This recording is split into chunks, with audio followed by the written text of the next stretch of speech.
खुश कह के जाई बे बाबू एगो तू ही नहीं खानू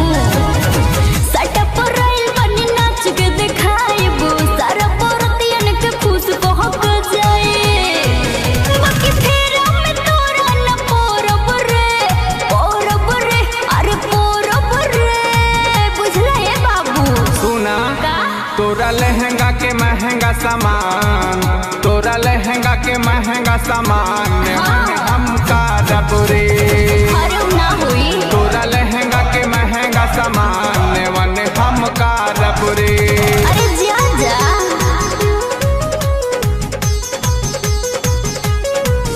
तोरा लहंगा के महंगा सामान वन हम करब रे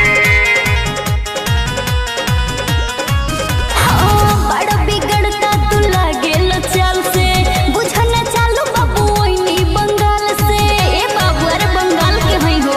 ओसे बड़ा बिगड़ता तू लागेल चाल से बुझन चालू बाबू ओइनी बंगाल से दे दिले बानी तोहे पूरा प्राइज मनन करो आज देखे दो साइज अब हतारे झूठे चौकी पर चढ़ो बर्रे अरे चढ़ो बर्रे अरे वो काहे खातिर अरे वो तो चढ़बे करब अच्छा तोरा लहंगा के महंगा सामान तोरा लहंगा के महंगा सामान वन हम करब रे अरे चलो जा तोरा लहंगा के महंगा सामान वन हम करब रे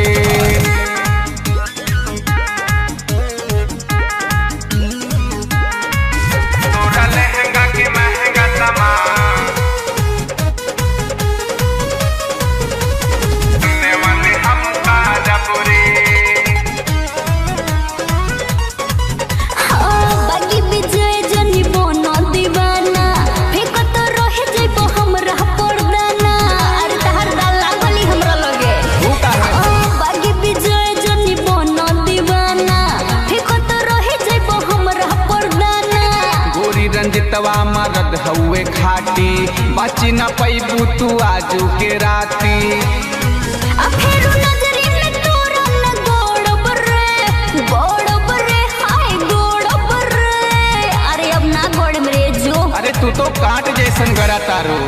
तोरा लहंगा के महंगा सामान तोरा लहंगा के महंगा सामान वन हम करब रे सब जानता नहीं तोरा लहंगा के महंगा सामान वन हम करब रे सटा पर आइल बनी नाच के दिखाइबो सारा परतियन के खुश कह के जाई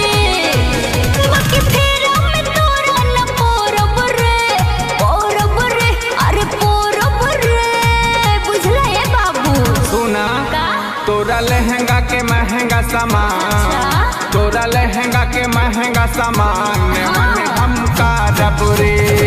हरम ना हुई तोरा लहंगा के महंगा सामान वन हम करब रे कुछ ना भेटै अब चल जा।